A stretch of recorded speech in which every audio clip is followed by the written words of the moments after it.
This channel does not promote any violent, harmful, or illegal activities. All content provided by this channel is meant for an educational purpose only.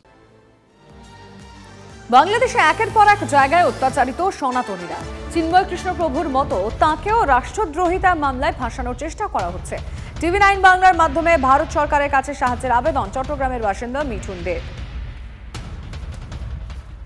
Mithun বাবু, আপনি তো চিন্ময় প্রভুর সঙ্গে একই মামলায় অভিযুক্ত, একাধিক মামলায় অভিযুক্ত। ঠিক কি অবস্থা এখন বাংলাদেশে? সংখ্যালঘুরা বাংলাদেশে কতটা নিরাপদ? এই পর্যন্ত যতগুলো মন্দির মঠ হামলা হয়েছে সেগুলো কয়টার বিচার হয়েছে? যতগুলোর বিচার হয়েছে সবগুলো বিচার কি কার্যত সবার কি শাস্তি হয়েছে?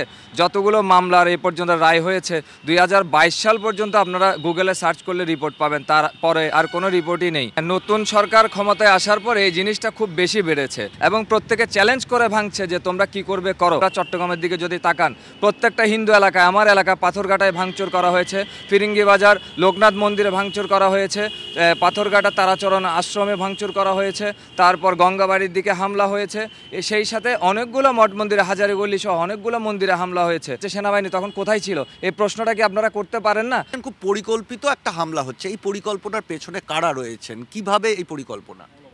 এই যে পরিকল্পনা করছে, এই পরিকল্পনার পিছনে রয়েছে মৌলবাদীরা। তারা কোনো হিন্দু নয়, তারা কোনো মুসলিম নয়, তারা সম্পূর্ণ সংখ্যালঘু। আমি যাদেরকে বলবো তারা সংখ্যায় খুবই কম।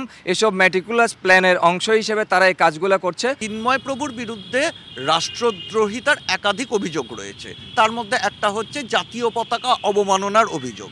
তা সেই সম্পর্কে আপনি কি বলবেন? আপনি তো চিন্ময় প্রভুর অত্যন্ত ঘনিষ্ঠ অনুগামী। জাতীয় পতাকা অবমাননার যে অভিযোগটা এসেছে আসলে খুবই হাস্যকর বিষয়। বাংলাদেশের জাতীয় পতাকা ঠিক এইভাবে স্ট্যান্ড করা ছিল, আর জয় শ্রীরামের পতাকা আড়াআড়ি স্ট্যান্ডে এভাবে লাগানো ছিল। দুটো পতাকা একসাথে লাগানো হয়নি, দুটোই ভিন্ন ভিন্ন স্ট্যান্ডে ছিল। তাহলে কিভাবে অবমাননা হয়? এটা আমার প্রশ্ন। এবং আপনি বলছেন ওটা জাতীয় পতাকা নয়? না, সেটা তো জাতীয় পতাকা নয়। সেটা পরবর্তী যখন তদন্ত করে তখন আমরা দেখতে পেয়েছি ভিডিও ফুটেজ জুম করে যে সেই পতাকার মধ্যে চাঁদ তারা সূর্য কীভাবে আসে। যদি জাতীয় পতাকার প্রতি আপনাদের এতই ভালোবাসা থাকে তাহলে এই পতাকাকে বিকৃত করে কারা পাকিস্তানের পতাকা বানিয়েছে সেটা তদন্ত করে দেখুন। যে আইনজীবী মারা গেছেন, যাকে হত্যা করা হয়েছে কুপিয়ে, সেটা আপনারা করেননি? না, কোনো হিন্দুর আসলে যারা হত্যাকারী তারা কখনো হিন্দু হতে পারে না, তারা কখনো মুসলিম হতে পারে না, তাদের কোনো ধর্ম নাই, হত্যাকারীর কোনো ধর্ম হতে পারে না। যে বা যারাই করেছে আমরা চাই সঠিক তদন্ত করে তাদেরকে শাস্তি দেওয়া হোক। পুলিশ এবং কিছু রাজনৈতিক দলের নেতাকর্মীরা একযোগে কিভাবে টিয়ার সেল সহ গুলি করতে করতে এলাকার ভিতর ঢুকে, আমার প্রশ্ন হলো সেটা। আমাদের কাছে তথ্য ফুটেজ সবই আছে, কারা ঢুকছে এবং কারা গুলি চালাচ্ছে। এখন আমার যেটা মনে হচ্ছে বর্তমান সরকার অপরাধীদেরকে বাঁচানোর জন্য চেষ্টা করছে এবং যারা অপরাধ করেছে তাদেরকে বাঁচিয়ে হিন্দুদেরকে টার্গেটে আনার চেষ্টা করা হচ্ছে, যাতে করে হিন্দুদেরকে টার্গেট করে মুসলিম বিদ্বেষের শিকার করা যায় এবং হিন্দুদেরকে প্রতিবাদী যেই আন্দোলনগুলো আছে তা থামানো যায় এবং সেই সাথে আমাদের চিন্ময় প্রভুকে যাতে দীর্ঘদিন জেলে রাখা যায় সেই জন্য ষড়যন্ত্র করছে। কোনো মামলারই তো কোনো ভিত্তি নেই যেগুলো হয়েছে এ পর্যন্ত। আপনার বিরুদ্ধে কটা মামলা রয়েছে? আমার বিরুদ্ধে প্রথমে করা হয়েছে রাষ্ট্রদ্রোহ মামলা, অথচ ওই স্থানে আমি ছিলাম না। আমরা নিউ মার্কেট থেকে, আমরা পাথরঘাটা থেকে মিছিল নিয়ে আসছিলাম নিউ মার্কেটের দিকে। যারা ছিল তারাও আমাদের সনাতনী ভাই, তারা তো এমন কোনো অপরাধ করেনি যে রাষ্ট্রদ্রোহ মামলা যদি করতে হয় অবশ্যই রাষ্ট্রের অনুমতি নিতে হয় স্বরাষ্ট্র মন্ত্রণালয়ে তৎক্ষণাৎ। তাহলে কোনো নির্দিষ্ট জনগোষ্ঠীর উদ্দেশ্য প্রণোদিত ছাড়া, পারমিশন ছাড়া কিভাবে এই রাষ্ট্রদ্রোহ মামলাটা তৎক্ষণাৎ নাই? তাহলে প্রশাসন কি তাহলে একটা নির্দিষ্ট জনগোষ্ঠীর পক্ষপাতিত্ব করছে না? কি পরিকল্পনা আপনাদের? গতকালকে চট্টগ্রাম কোর্ট বিল্ডিং চত্বরে আমাদেরকে চিন্ময় প্রভু সরাসরি একটা ইনস্ট্রাকশন দিয়েছেন। উনি বলেছেন ওনার যাই হচ্ছে উনি সেটা মেনে নিচ্ছেন, কিন্তু আমাদের এই আন্দোলন যাতে না থামে, আমাদের যে 8 দফা যৌক্তিক আন্দোলন, এই আন্দোলনে হয়তোবা অনেকগুলো প্রাণ যাবে, অনেক প্রাণহানি হবে। হয়তোবা আজকে আমি বেঁচে আছি, কালকে নাও থাকতে পারি, চিন্ময়প্রভু বেঁচে আছেন, কালকে হয়তো উনি নাও থাকতে পারেন, কিন্তু এই আন্দোলন থামানো যাবে না। আমাদের এই আন্দোলন চলমান থাকবে। আর ভারতের কাছে, ভারতবাসীর কাছে আমরা যেটা বলতে চাই, ভারত আমাদের বন্ধু রাষ্ট্র। আমাদের অতীত সব কিছুতে ভারত আমাদের পাশে ছিল।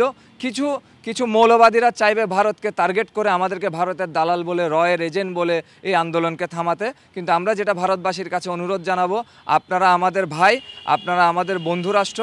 আমাদের যে দাবিটা থাকবে, আপনারা এই মুহূর্তে আমাদের সংখ্যালঘু যে নির্যাতন হচ্ছে আমাদের পাশে এসে দাঁড়ান, আমাদেরকে সহযোগিতার হাত বাড়িয়ে দিন।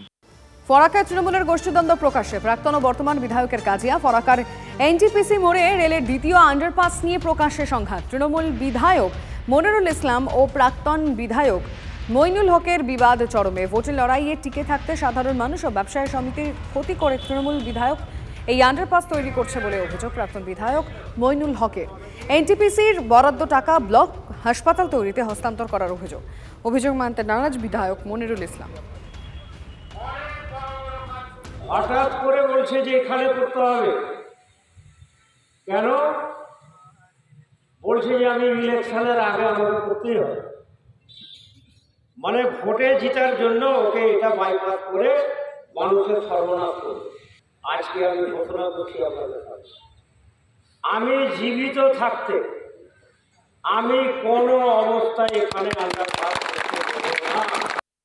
এনটিপিসির মতো প্রজেক্ট আমি এটা এমএলএকে বুঝিয়েছিলাম যে তোমার মাথা ব্যথা কেন, টাকা তো দেবে এনটিপিসি, তাহলে তুমি বলছো যে না ওটা অনেক দেরি হবে, অনেক বাজেট হবে, এই হবে।